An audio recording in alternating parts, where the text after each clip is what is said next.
This is Nellie Gardner, and today we're going to make a garland out of some things I found in the woods.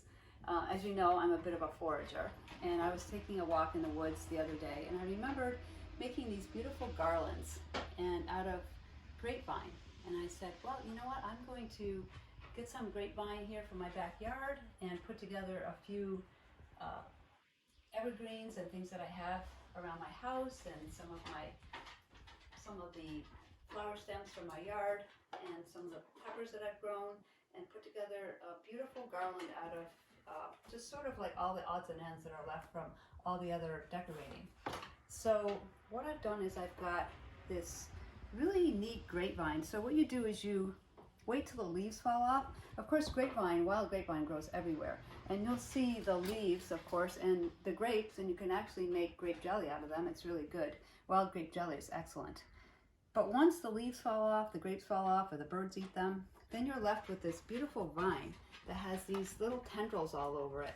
The tendrils are really great. They just add like another dimension to it. So I picked this grapevine, a good way to get rid of the vine that's climbing up your trees. And then I have all these little bits left over from like our wreath making and our kissing ball workshops. And I just put together these little bunches of flowers. So you'll take, like, this is boxwood, but you can use anything, juniper, something that's growing in your yard. This is Dusty Miller that I really like. It adds a little silver touch. And then of course the peppers, and just like the little short ones that you would throw away that can't get used in a wreath or anything, you just make these little bunches like this, put together all the little stems, and then there's like little tiny petite bouquets. And you just wrap them with wire to keep them together. It doesn't have to be, you know, anything fancy, just so that they stay together.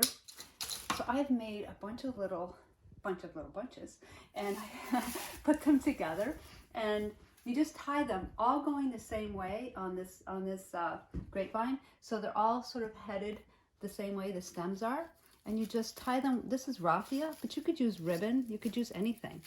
You just, you know, wrap it a little bit, tie a bow, and then you can either cut the ends or leave them. I kind of like to leave them.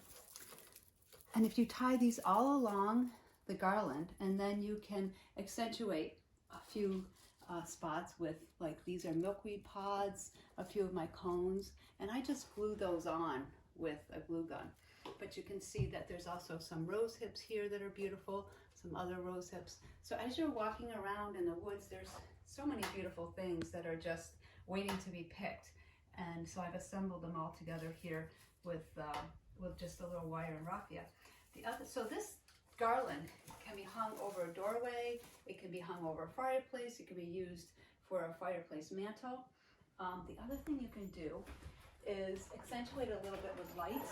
So you can take, you know, a little string of mini lights and just wrap it around where there aren't the little bunches.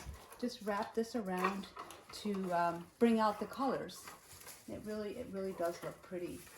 And this will last a really long time. It's all natural. It's something you made from things from your yard or the woods. You can make it all any different colors. It's really just up to you, and it just uses materials that are around most people's homes and in the woods. So take a walk, get inspired, and watch me on YouTube, follow me on Facebook and Instagram. Thank you very much.